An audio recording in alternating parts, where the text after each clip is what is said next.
Dia tidak bisa melihat dokter dimanapun. Jadi dia menggunakan penjepit dan ambil bagian yang kaku. Dia mencoba menahan rasa sakit dan menariknya sedikit demi sedikit. Cairan kuning segera menyembur keluar.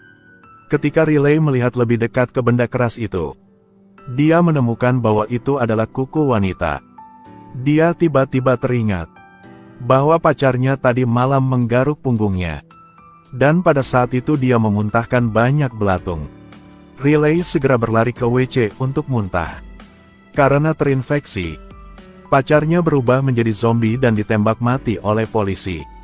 Di rumah, setiap kali dia mengingat hal mengerikan itu, Riley tidak bisa berhenti menggosok gigi. Tiba-tiba dia merasa matanya sangat gatal. Dan ketika dia membuka matanya, dia melihat banyak urat yang terangkat. Pada titik ini, luka di punggungnya menjadi sangat gatal. Dia mengumpulkan keberaniannya, membuka benda di dalamnya. Ternyata cairan kuning kental. Untuk mencegah lukanya terinfeksi, dia segera menuangkan alkohol konsentrasi tinggi ke lukanya. Terasa sangat panas. Setelah itu, televisi menayangkan berita baru. Penyakit misterius mulai menyebar. Orang yang terinfeksi penyakit tersebut akan bermutasi. Setelah penyelidikan, polisi menangkap orang yang menyebarkan penyakit ini. Khawatir terinfeksi, ia langsung pergi ke rumah sakit, lalu diambil darah untuk diperiksa. Setelah mendengar dokter mengatakan semuanya baik-baik saja, Riley merasa lega untuk sementara. Tetapi pada hari menghadiri upacara permakaman mantan pacarnya, dia tiba-tiba merasakan tinnitus. Kemudian muncul rasa sakit yang tajam, seperti belatung merayap di telinganya. Selanjutnya hidungnya berdarah. Tanpa sengaja beberapa tetes darah jatuh ke permen. Riley buru-buru pergi. Setelah pergi ke WC, hidungnya berdarah langsung ke cermin. Itu seperti air mengalir. Air di hidungnya terus keluar. Itu menakutkan. Sekarang dia takut setengah mati. Untungnya, ada sapu tangan untuk menghentikan pendarahan. Di sisi ini, seorang wanita berjalan mendekat, mengambil gelas manisan berisi darahnya dan memasukkannya ke dalam mulutnya. Dari ekspresinya yang menikmati, bisa tahu bahwa darah Riley itu enak. Kemudian Riley dan Lisa pergi ke bar untuk minum bersama. Di bawah pengaruh alkohol, Lisa tidak bisa menahan perasaannya.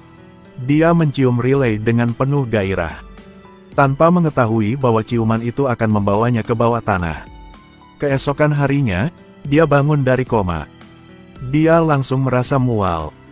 Tepat setelah itu mimisan tidak berhenti.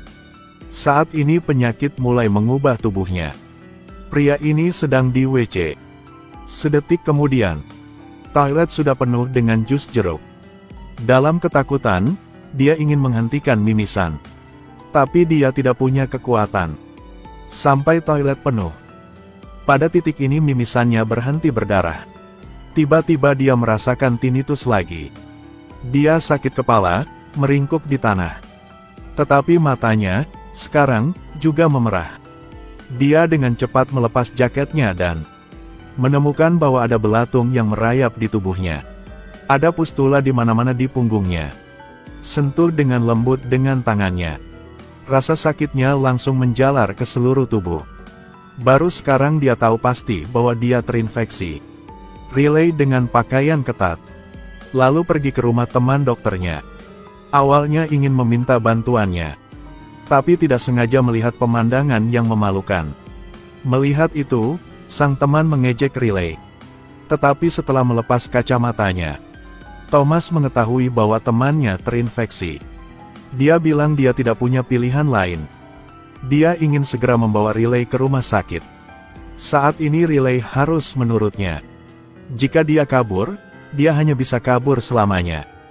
Dia segera keluar dari rumah sang dokter tersebut, lalu lari ke supermarket untuk membeli alkohol dan pisau cukur, dan sebotol anggur. Setelah pergi ke toilet, dia ingin mengeluarkan semua cacing di tubuhnya. Pertama dia menggunakan korek api untuk mensterilkan pisau cukurnya. Lalu dia meminum anggur dalam satu tarikan napas.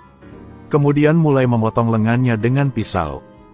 Dia menahan rasa sakit, mencoba perlahan mengeluarkan cacing di dalamnya, dan membuangnya ke wastafel. Tapi masih banyak belatungnya. Dia mengulangi langkah tadi. Rasa sakit di tubuh jauh lebih menyakitkan daripada rasa sakit di tangan. Begitu banyak rasa sakit sehingga dia menggertakkan giginya. Tapi tidak bisa mencabutnya dengan sekuat tenaga. Dia hanya bisa mencabutnya dengan giginya. Pada akhirnya, dia menjahit lukanya dengan jarum. Setelah dia selesai, dia mencari gadis yang bersamanya tadi malam, Harper. Karena keduanya telah melakukan kontak intim. Dia bertanya apakah Harper merasa tidak nyaman pada tubuh. Gadis itu berkata dia merasa sangat baik. Biasa atau tidak dia tahu sangat jelas. Melihat bahwa mata Harper telah memerah. Riley mengatakan dia terkena virus. Lalu dia bawanya pergi. Riley memberitahu Harper bahwa dia bertemu dengan orang yang menyebarkan virus. Jika menemukannya, mungkin ada penawarnya. Sekarang mereka harus menemukan orang ini. Gadis itu merasa matanya sangat kering dan gatal. Dia ingin melepas lensa kontaknya. Tanpa diduga, irisnya langsung rontok. Riley mendengar tangisannya dan pergi untuk menghiburnya. Sekarang keduanya terinfeksi virus horor. Terpaksa mereka harus cepat menemukan orang yang menyebarkan virus tersebut.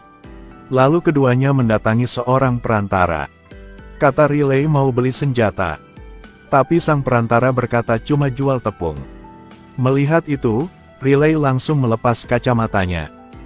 Dia langsung ketakutan setengah mati. Jadi dengan patuh dia mengeluarkan senjatanya. Riley lalu mengeluarkan botol semprotnya. Dan mengeluarkan poster buronan orang yang menyebarkan virus tersebut. Dia mengancam pria gendut itu untuk mengungkapkan lokasinya. Saat ini, polisi tiba-tiba menyerbu masuk, mengepung mereka. Virus di tubuh Riley aktif, darahnya mulai keluar. Keduanya dibawa ke rumah sakit. Setelah dirawat oleh dokter dengan sekuat tenaga. Pada akhirnya Harper tetap meninggal dunia. Dokter bodoh itu membungkus jenazahnya dengan kantong hitam tanpa mengkremasinya. Hanya membawanya ke kamar mayat. Sedetik kemudian, mayat di dalam segera bergerak. Di sisi lain, seorang dokter memasuki kamar rumah sakit Riley.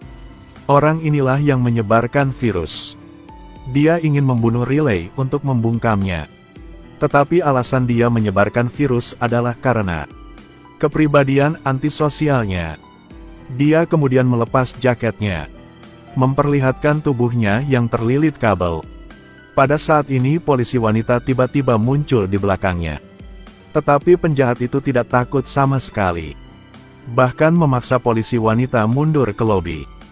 Dia mengancam polisi wanita, jika dia melakukannya tanpa pandang bulu, mereka semua akan mati bersama. Pada saat ini, pintu lift terbuka.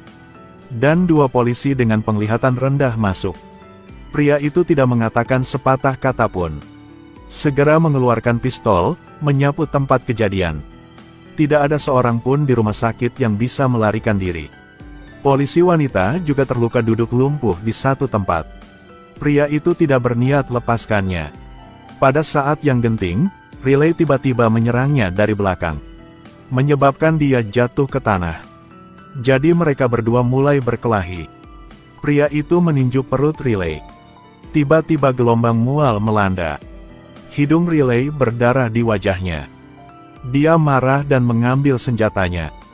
Terus-menerus menembak Riley. Sekarang giliran polisi wanita. Ketika dia akan menghabisinya, tiba-tiba Riley hidup kembali. Dia tidak mengatakan apapun tetapi menggigit lehernya dengan keras. Dia telah sepenuhnya berubah menjadi zombie. Petugas polisi wanita hanya bisa membunuhnya. Di akhir film, sang teman dokter baru saja pulang ke rumah dan melihat istrinya mengalami perubahan. Dialah yang memakan permen berdarah Riley. Bayi dalam perutnya belum lahir. Dia terus-menerus menendang. Meskipun orang yang menyebarkan virus sudah meninggal, virusnya masih menyebar. Jadi tolong jangan makan makanan yang tidak bersih. Mungkin akan terkena virus. Hari ini segini saja. Sampai jumpa lagi.